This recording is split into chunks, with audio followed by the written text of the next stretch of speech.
EA is being bought by the president's son-in-law for Saudi Arabia. And then we talk about our own personal gaming Mount Rushmores. Hi, I'm Nick, and speaking of Mount Rushmore, the UNESCO World Heritage Foundation has announced that DE Dust will be added to the list. Hi, I'm Josh, and Emperor Palpatine's going to buy Ubisoft. And I'm Andy! This is Video Game Tango. What is this? Unlimited power.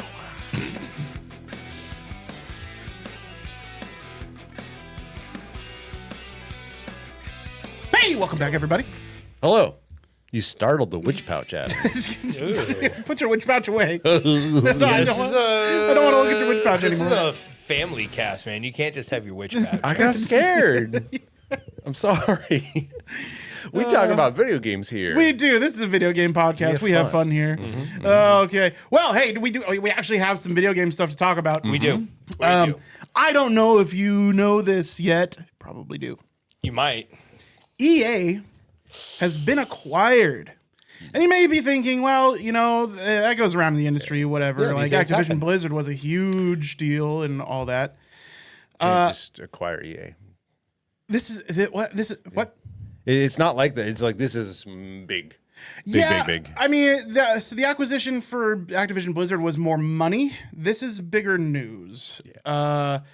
So it's big news mostly because it is actually a foreign entity that is buying EA.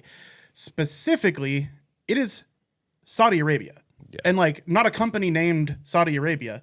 It is the Saudi government. It's part of their 2030 plan to diversify out of oil. So a few things here is one, EA owns a pretty significant chunk of the gaming market. Yep. It's unknown yet what this means for the entities under their umbrella. So there are a few, some notable ones: BioWare, Maxis, for all of us that are old, Westwood Studios. It's pretty significant, especially when the total comes to $55 billion as their enterprise value. When I put this into AI, it says it's the biggest in video game history. I don't know what the qualifications for that are because, as I said, Activision Blizzard was $69 billion. If I had to guess, the amount of actual games of Activision and Blizzard, especially if you cut out probably Activision, a lot of older games. Yeah. Like EA has had their finger in the pie of many hundreds of games. So For sure. it's big in that sense that like EA is arguably the world's largest game publisher. I was gonna say, recognizable I think name. The qualifier here is that it's the largest private equity funded Fair enough. buyout. Oh yeah, in because it's history. just their Fair enough. So like previously it was the Texas utility, which I can only imagine is the Texas power grid, which is why every winter, you know. Well, we know we all watch People die because they don't have power. You know, we see Yeah. the news. You know, Ted Cruz abandons his Whoa, dog. wait you a know? minute, hold up. But, Did you just say Saudi Arabia bought Texas Utility? No. That was the previous record holder for Okay. being the largest private equity It's like that's one way to firm diversify. buyout. I think that's what the qualifier Gotcha. – is. Yeah. And at $55 billion, that is It's huge. That's huge. It's huge. It's huge. Yeah. We're literally talking about energy empires and video games here in the same paragraph, right? Yeah. It's a big acquisition. Now, it isn't just the Saudi Public Investment Fund, otherwise known as the PIF.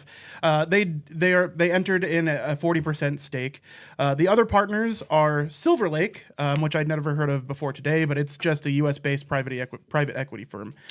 They also have a 40% stake. They own like Noom, the new diet thing, diet food, and a couple other kind of well-known name brand things. Okay. Just a big big equity firm. Equity firm. Yeah, and then Affinity Partners, which is Jared Kushner's firm, has a 20% stake. Now, that firm in particular, Affinity, has been working with the Saudi government for quite some time. So this was probably very much a shared acquisition between them with a third party involved. Now, The acquisition is expected to close in 2026, pending regulatory and shareholder approval. It is effectively gone through. It's just a matter of pushing the paperwork. I think it said beginning of 2027 fiscal year, which for them was April of next year. I'm sorry, it's crazy, but the Activision Blizzard acquisition took months. No, it took like 3 years. Yeah, like months, long months, time. years. We started this there was podcast months with it, and essentially. months of litigation to go over it, and that was for an American video game company to buy an American video game company. Mm-hmm. But a few billionaires and the family that thinks it's okay to cut up journalists. Get together in a room and they just get to buy one of the largest video game producers in the country, and it's a foreign entity. Oh boy, make great video games great again. America first. It smells great. Like, it's just wild to me that It is wild. Yeah, that this is just being pushed through. that it's just being pushed through. There's No congressional there's hearings. No Now, hearings. there's still potentially space for those, but this only It's became wild. like public information like a week ago, right? And then the sale happened. I Sale don't know. happened. To me, it's like the same thing as if like Kim Jong Un got to buy, got Not far off. got to buy Bethesda or something. I'd be like, what the fuck is happening? Now, have you heard about Imagine if North Korea bought the NFL. like, That's how we what? feel right now. It's very, very strange. Well, and it's funny that this is happening right now because Saudi Arabia has been in the news for what they call sports washing, right? They're buying a bunch of American sports teams. Well, worldwide, they're buying sports teams so that they can improve their image amongst Westerners, essentially. Soft power, yeah. This is essentially the same thing, though all of that stuff is part of Vision 2030, which is Saudi Arabia's vision to diversify its economy away from oil.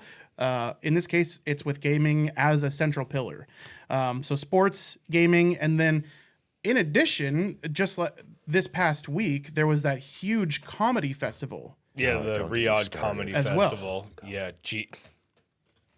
If any of those comedians say that one of their favorite comedians is George Carlin, they need to be like, Well, I can't say it because we're on Twitch. You don't get to say that anymore. I just want to point out that Pete Davidson went and did the Riyadh Comedy Festival.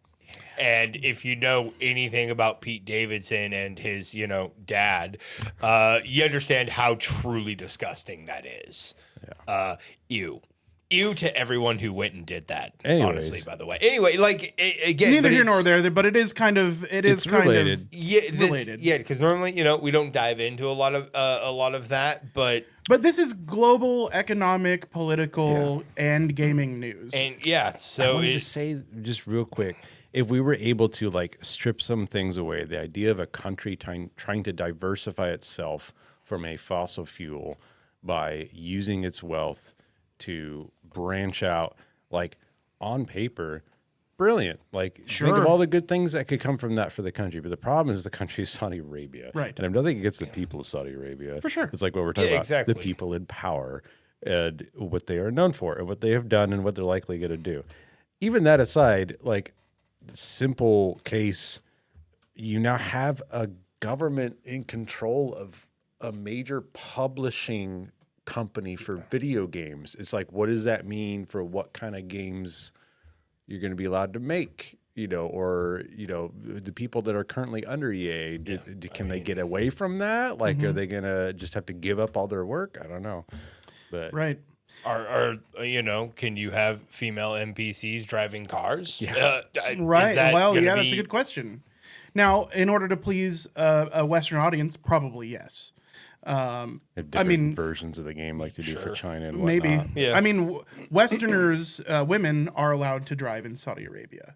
It does happen. Now, it's definitely like a social faux pas there for sure. But you have to remember there's the Burj Khalifa, shit like that, and it's like it's the extraordinarily wealthy that they're welcoming into their country that they're trying to use to change their image. So they're allowing things like women to drive. Yeah, and listen, I don't want to I'm not trying to besmirch a culture or a country or anything, but It's the people in power we're it's literally the Saudi family. Yeah. Like, I mean, But my point was there is hypocrisy there as well. yeah. So it's just, I don't know.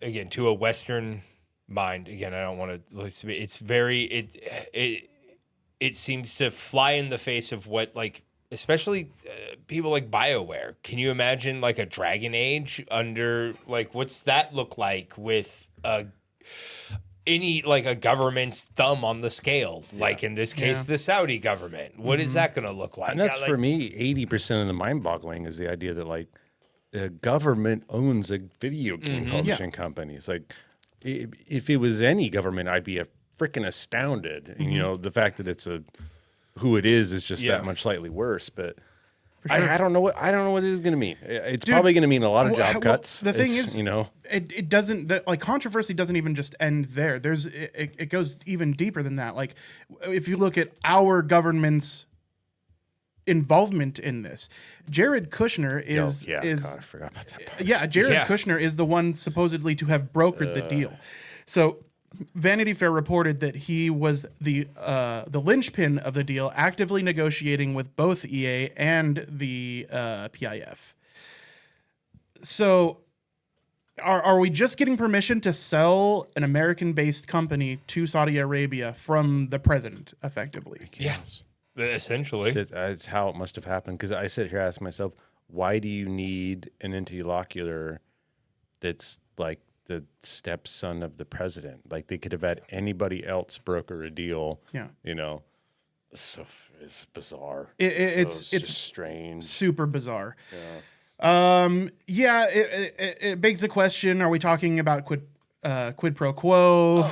Corruption on the highest level, but that's just nothing unusual there. Who knows? So that happened. I'm sure we're going to see the fallout of that next year quite a bit.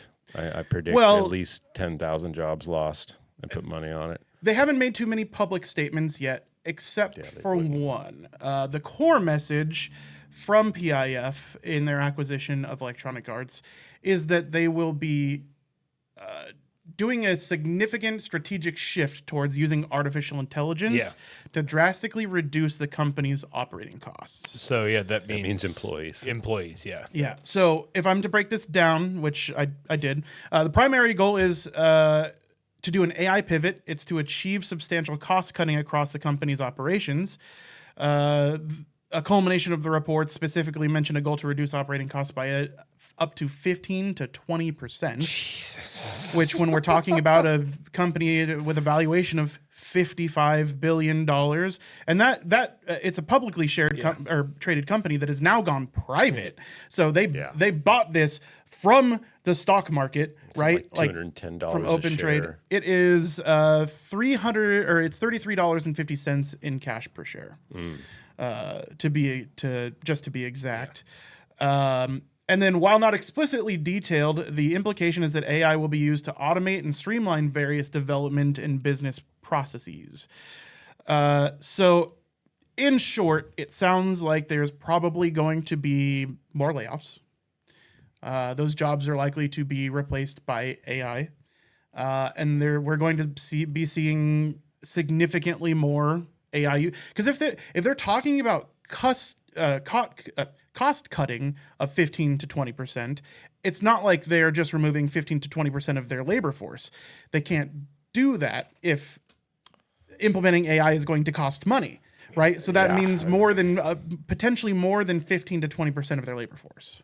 Honestly, you know what might really just happen is like 50% of this is owned by equity firms. Equity firms buy things, load it with debt, and then dump it off. Yeah. You imagine if EA got killed that way. Dude, you could literally, EA dies. Yeah.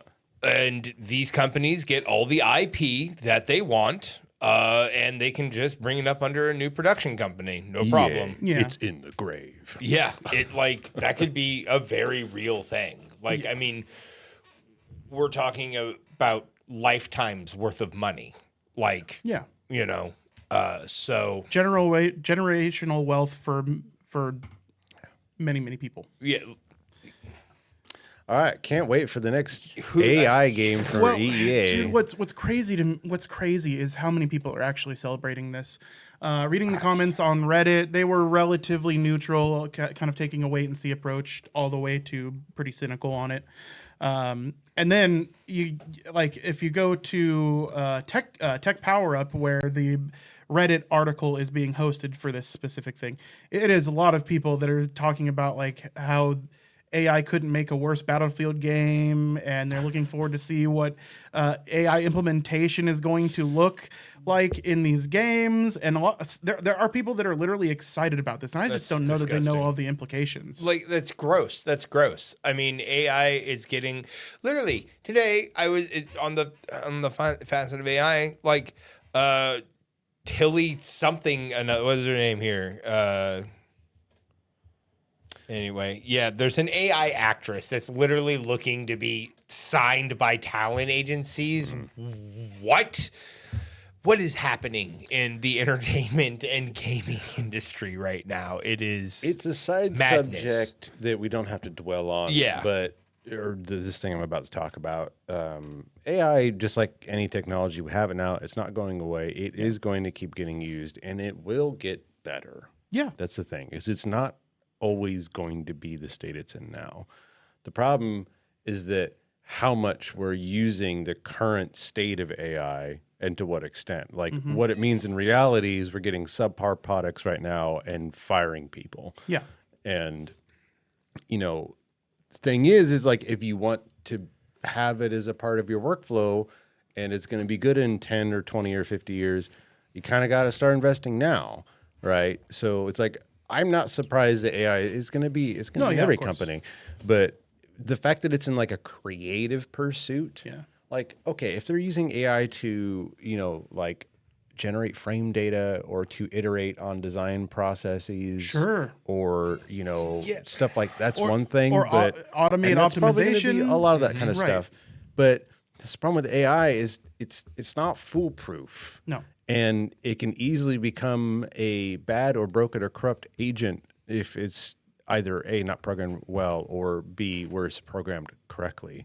It's really easy to do weird sleeper agent shit with AI stuff. For sure. I just read an article the other day about someone who had AI in their production branch of their code base, and they woke up and it deleted it.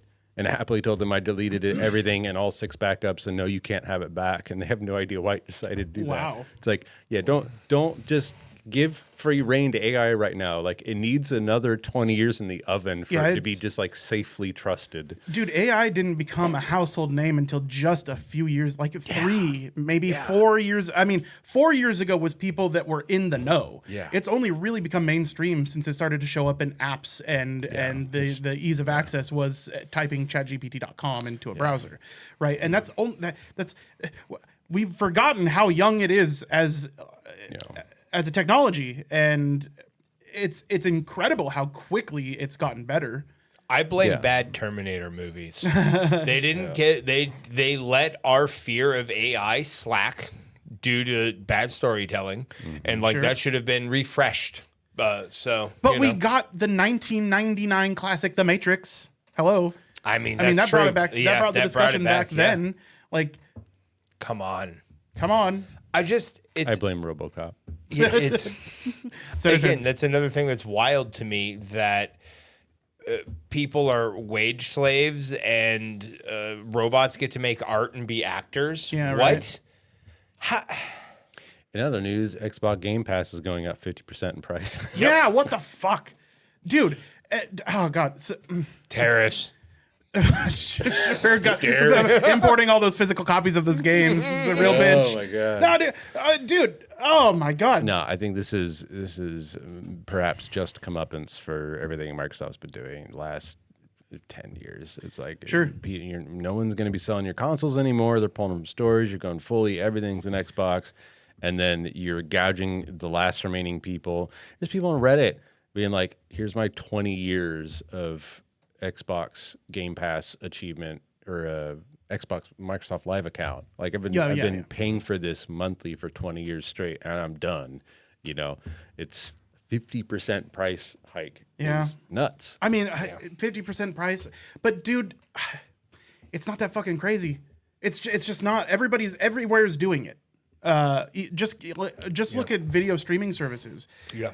In the last 3 years, we've seen price hikes in all of them, and it's been multiple times, and everybody still buys into it. I'm in the opinion that that's also crazy. They can both be crazy. It's like it's crazy in the sense that you have other options. Most people just don't know about them. Yeah.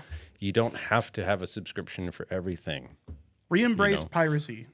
If they're going to be charging as much as they're charging with the economy the way it is now, that's when piracy flourishes. It's like you're not providing a fair. People pay fair prices if you charge fair prices. Well, and if you don't own it, then stealing it isn't piracy. Yeah, right. That's another thing. Yeah, Yeah. if we can't I own your guess, games yeah. anymore, Yeah, if we don't own your games anymore, we have license to use them for a limited time. whatever you want with no notice. You know, it's just and then you get to take it away with no notice. Like that doesn't seem like a fair deal at all. Yeah, honestly, the more Fuck it. Anyways. Going back to the high seas. Well, while we're on it, I did want to talk about the new Xbox handheld. So it has been like, it's out there. The news is out there. But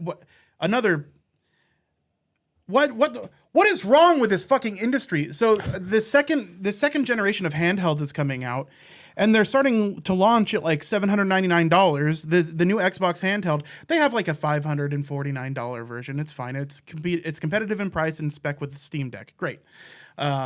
It's essentially just the ROG Ally with fucking Game Pass on it and more comfortable controls.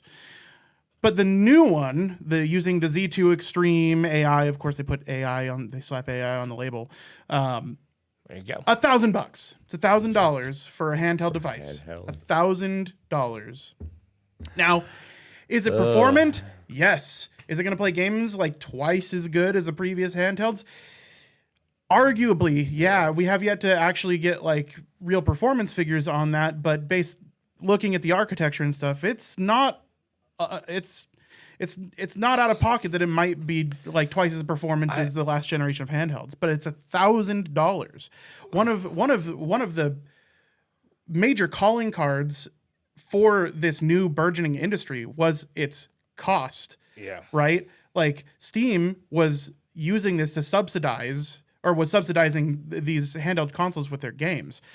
Microsoft, you need to be doing the same thing. If you want to pimp out Game Pass, you need to bring down the cost of that handheld. It cannot be $1,000. Like $800. That's still too expensive, but you're gonna get a much larger market segment. That shit needs to be under $700. Like $699 is a price tag I can see for for like the best gaming handheld, especially if you're gonna be using it as a replacement for like a gaming PC, right? Well,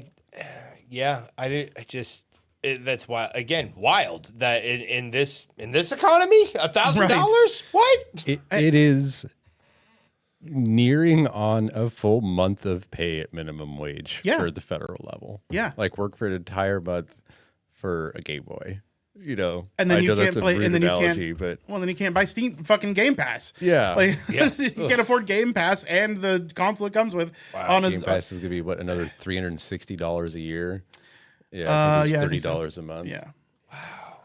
Yeah, it's wild. It's fucking bananas, isn't it? Yeah. Are they not? I'm not an economist, but I know Jim Cramer. But there is some comforting stuff. Steam is still probably going to be subsidizing the Steam Deck 2 or whatever they call it with their game sales on Steam. Mm-hmm. And the autumn sale's happening. Right, the autumn sale's happening. Hallelujah. Silk Song that is $20. Still, Silk Song's out. Yeah. I almost want to cut the podcast there, but it's real. We're not going to. Yeah, no. And honestly, great year for gaming. I know it sounds like doom and gloom, but we got like Expedition 33, Hades 2, Silk Song. There's been a lot of good games that came out this year in the AAA space and the indie space. Abiotic Factor is ranked 15 on Metacritic right now Damn. for 2025. Now, that list does have Tears of the Kingdom and Breath of the Wild on it because they re-release on Switch too. It's in so spitting if you remove distance those, of Nintendo first-party games. right, right. And it's like a $30 game. Yes. You know? And it's on sale frequently. And Yeah. now it's on PS5 Yeah. or it's coming to PS5. There's many ways to play it. We do have options. It's not all doom and gloom, but the doom and gloom has to be recognized because we are being taken advantage of. Yep. Yeah. On that note, while we have time, you want a game? You can get away from all this sadness. Go check out Megabonk and go check out Clover Pit. Both of those will suck up any amount of free time you want to give them. They're cheap, they're fun, they're indie games. Worth a look. Megabonk is a 100% buy from me. Yeah. If you like Balatro, Clover Pit. It's right. It's like Inscription's vibe with Balatro's mechanics, but in a roulette machine. Okay. But like you get killed at the end of the run if you don't have enough money. Right? Also Kinda a like roguelite. Inscription. Yeah. Sure. Awesome. Yeah. Well, guys, we that's all the news that we have for today. Stick around for some fun bits because we This is the decided real this meat of the week. cast. Yeah, this is the fun part. We We decided do have fun here. each of us was going to come up with our Mount Rushmore of video games. So we went a little bit weird with it. Originally, it was supposed to be the gaming protagonists, but Oh, yeah, I forgot about that. yeah. So it did get a little bit weird. Yeah. I think Josh and I have video game protagonists, Yes. but Nick decided to get weird with it, so we'll allow it. Yeah. Why don't you go first, Josh? So I'm just doing a layout all Yeah, all four just of them. throw All it right. out. All dude. four of them. Okay. All right. So like, because that's how many's on. Well, how long? That's do how you many's think- on Mount Rushmore. Yeah, it's Yes. four people, It's right? four. Okay. I mean, maybe a fifth one if what's his name gets his way. So my four would be. I'm going to start off with Mario. I think Mario be longevity, iconography. I mean, everybody knows who the fuck Mario is. Yeah. So Mario's going to be right up there. He's got his hat on, the mustache, full on. I'm there for it. And he represents Nintendo, a big pillar of gaming. Then His next. face should be tweaked like in the Mario 64. Oh, thing dude, where yes. You could tweak it. That'd be fantastic. Right. Oh, that Anyways. would be nice. Then next, I was thinking, all right, well, PlayStation. Now for PlayStation, early, like there's got to be a couple standouts there. I was like, So you kind of broke it down by brand. I kind of did go a good way by to do it, brand, yeah. and then so for PlayStation, I was kind of thinking, well, maybe it's Spyro the Dragon. Is it Crash Bandicoot? But for me, like the most art and like currently right now, like one of the biggest leaders in gaming is of course Final Fantasy, and what really kicked that off, it has to be like Cloud, but he has the Buster Sword like half drawn in pretty like cool. in the bust up, right? So like Sure. maybe a profile. I approve. And that I also figured I would get Andy's approval there. So that's PlayStation's representation. For me, Xbox has a obvious choice, Master Chief. Like, come on. And again, it would be Master Chief and like full Mjolnir armor and like Yeah, none of this helmet off. Dude, no, None of this no, sense. do helmet off so nobody knows who he is. Just like, who the fuck is that? who's that guy? But yeah, I mean, like, helmet on, and it would be if we could get like a full chest thing, ideally he would be holding Cortana and like a little disc there in you his go. hand Yeah. so that they, and then lastly for me, PC, obviously a big pillar there. And I really felt to represent PC gaming, there was only one choice. It had to be somebody from WoW. And for me, it is the best leader of the Horde, Thrall. So Interesting. It has I agree with War Chief being up there. It kind of had like it kind of has to be someone from WoW, and for me, I lean Horde. So As long as Thrall has the low poly model that he had in the original. yeah, Yes, no, like it would have to be 100%, yes. again, like yeah. Yeah. And so for me, I think that is a fairly well distinguished Mount Rushmore Yeah. of gaming. Now, some honorable mentions for me would have been Link. maybe making its way in there, or Donkey Kong. Either one would have been good representations for Nintendo, but Mario is clearly the standout. He's the mascot, really. And then, fun for a bonus round after we finish. If anyone's interested, I did make a personal Mount Rushmore just for my gaming tastes. Sure. Yeah. Absolutely. You go next or me? I'll go next so we can get weird later. Okay. Yeah, so I'm going to fix the thing right. We're going to get weird later. We're getting weird later. Anywho, so mine, I expected us to have a little bit more overlap than we did, honestly, Josh. I didn't do mine by brand. I kind of did mine. My theme was they walked so we could run. Okay. So Pac-Man. I think Pac-Man is an obvious choice for a Mount Rushmore simply because, that's when gaming took off. That was the gaming zeitgeist for years. I mean, he held a throne for a long time. And you could argue maybe Miss Pac-Man would be more appropriate, but again, walk so we could run. That's so funny. Okay, you'll see why it's so funny. Gender Pac-Man is fine. Sure, yeah, totally. 100%. They're dudes, eat discs, ghosts. Then there's Mario, I think for obvious reasons. Now, may have not been the first platformer. We know he's not the first platformer, but really popularized the genre. I mean, from then on, like half of the video games that came out were platformers for years. It was like a formative time for video games. He's like essentially the grandfather of the modern platformer, and continues to this day. Next up, I've got Link, and I think he deserves a place on Mount Rushmore as well because he, for me, represents the adventure game, the open world, the unknown.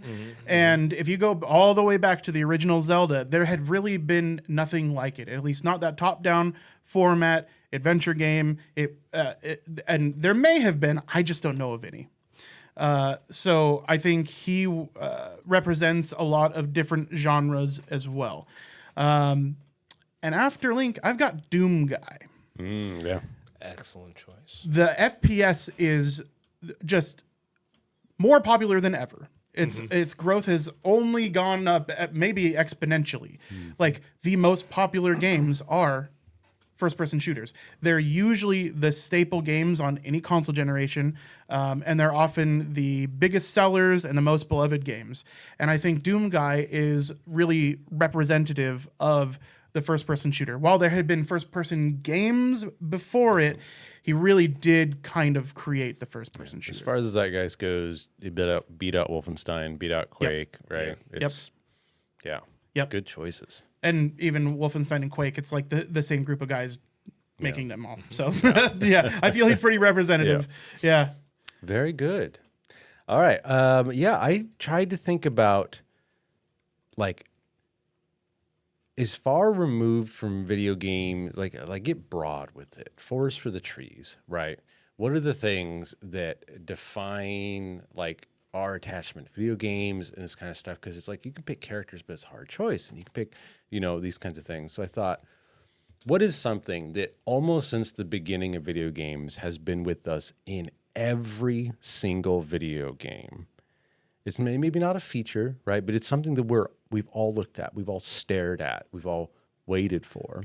My first head is the loading bar. Oh, nice. Okay. All but maybe some of the first console games, you had to wait for them. Yeah. And you have to load. You have to let them install. You have to let them update. And it is a part of the process of playing a game that you have to wait for the excitement, right? And I remember being a kid and like looking as close as I could at the pixels of the installation of like Diablo, like, oh, it's at 68, oh, 16, oh, it jumped up to 73. Yeah. And it's like its own little weird Skinner box of like, there it goes. I and used then to maybe play sticky notes on them at the edge. To see if they were good, right? I was like, did this freeze? Yeah. Loading bars, they're not specific to video games, but they are ingrained in video games. There will never be another video game with no loading bars, right? Number two, an accompaniment, a sidekick, a squire to everyone of our generation that to this day, when I see them, my first thought is related to video games is the quarter. Quarters were how you played arcade machines. And it was a way of life to, get those quarters, put them up there on the machine, ask mom for $1, that kind of stuff. And without quarters and without that, how would arcades have even worked? Where would we be with some other, like, if nickels were, I don't know, it'd be that much different, but like quarters are tied to, if any currency is tied to video games, it's going to be a quarter. And even tradition was built out of the them. fucking the Rushmore again. He cheated his way in there. Yeah, that's true. Pay to win. No, that's awesome. Because there was even like tradition spawned from the quarter in the arcade. If you see quarters up there on the screen, it means people are waiting in line to play the game. And when you're waiting for your turn, you got to pop your quarters up there. Yep. And you got to wait your turn, but your quarters are there. When you had to watch that one kid from the weird school who would steal your quarter, right? And make sure he didn't do it. Of course. My third is a wounded warrior, a thing that maybe you didn't want, but it was, again, baked into video game culture. It's the idea that, after we leave arcades and their sense of multiplayer and like a social setting, get to consoles and you finally start having the hardware and software and cultural norms of playing with each other. Something that video games, don't get me wrong, single player games, monumental institution, great, fantastic, love them, but the heart of video games is playing them with other people. Yeah. And sometimes you are limited in the ways you can do so. And I have to give a heartfelt send out there to my old friend, the Mad Catz controller. Oh, no. The little brother controller. Everybody knew about Mad Catz controller, the Player 2 controller, little brother controller.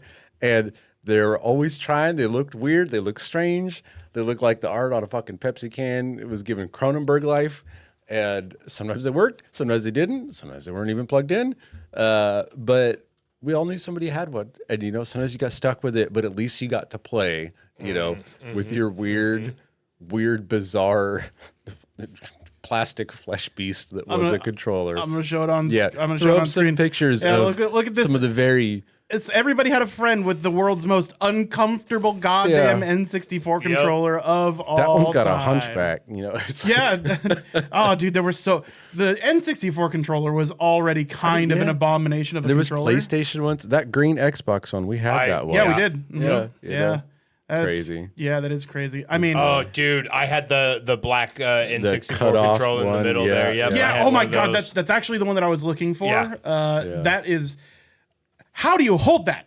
You can't. It's illegal. With your feet. It just doesn't work. Yeah. People complain about the NES controller. That is a delight to hold before this goddamn travesty here. Yeah. And I'm sorry for you audio listeners that don't get to see what we're talking about. Just Google Mad Catz controller. Yeah, just Google Mad Catz controller, and you'll know.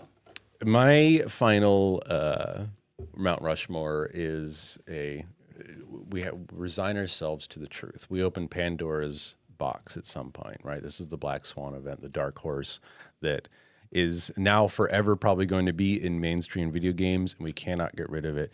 As much as we laughed at it at the beginning and then insulted it and then tried to fight against it, it is here. It is the horse armor. Oh, yeah. The first big public DLC for Oblivion was, I believe, $5 or $20 for a single in-game skin of this nasty-looking golden armor. You could put it on your horse in your single-player game. And it was a joke. It was hilarious. It was the funniest thing of the week. And then now we are here where more money is probably spent on DLC than on games themselves, right? Microtransactions, battle passes, gotcha pulls. How much money have you sunk into your bargaining game? Of bullshit. That is way more than you originally paid for it. And it doesn't deserve to be up there, but I don't think anyone can take it down. Like, cast the first quarter if, you haven't bought a DLC, Yeah. So that would be mine. Now, I had 10 minutes to think about it. It's like, well, we'll go to Josh's honorable mentions here in just a sec. For sure. I do want to give you credit, Nick. Years ago when we were living together, that's when Horse Armor popped up. It was first ever DLC is when we were living together. Okay. And I remember distinctly a conversation we had, and you said, this is the end of gaming. Like you were and picture how and for what it's worth, was. I also I came back with like, nah, dude, there's no way this kind of thing sticks. I mean, who's gonna buy Right. arbor for their horses in every game? And you were know? like, and you did your level best to try and convince me that like this, even if it doesn't work, this is the first time, and this is just gives everybody else permission. And you were right. I've hated AAA companies for a long time. Yeah. You were right all along. Unfortunately, so. Very Only unfortunately. been the other way. Praise Harambe. All right, Josh, let's hear your personal my, best. Honorable mentions were like games that I spent a lot of time playing or were meaningful to me. So Miss Pac-Man was actually on this list because growing up, my grandma had a Miss Pac-Man arcade machine in her garage. Shout out. Shout out. I played thousands of hours of Miss Pac-Man because it was there, and all I had to do was hit start. So don't even need a quarter. Don't even need a quarter, baby. It's grandma's machine. So that was good. So Miss Pac-Man, definitely a big one for me there. Then again, I had to really think between Link and Donkey Kong for this because I've played countless hours of Donkey Kong. I pick him when I play Mario Party. And then again with Link, thousands of hours of playing Zelda games. So I did go with Link. So Link's on there. Then for me, I'm moving right into it was the only game I liked to play for a really gosh darn long time. Mercy is up on. She is representing my Overwatch. I played her the most, and honestly, playing Overwatch in a modern sense reinvigorated me to gaming. And then lastly, it is a representation of my all-time favorite game series and why I'm visceral about that EA sale. FemShep is going up on the Rushmore because I have played just so much Mass Effect. It's a game series that means a lot to me. I have posters. I celebrate in 7 Day. Like, I want Garrus to be my best friend in real life, but he's too busy calibrating. He's always calibrating. So those would be my personal Rushmores for me there. Very good. If you guys were curious. Having Mercy on Mount Rushmore is probably the second, maybe third reason I'd goon to Mount Rushmore. My question, doesn't she have a halo? Yeah. Oh, the OSHA on that. Imagine me a concrete halo over Mount Rushmore. Ooh, that's going to cost a lot in taxpayer dollars. Right. Maybe just do like an LED strip or something.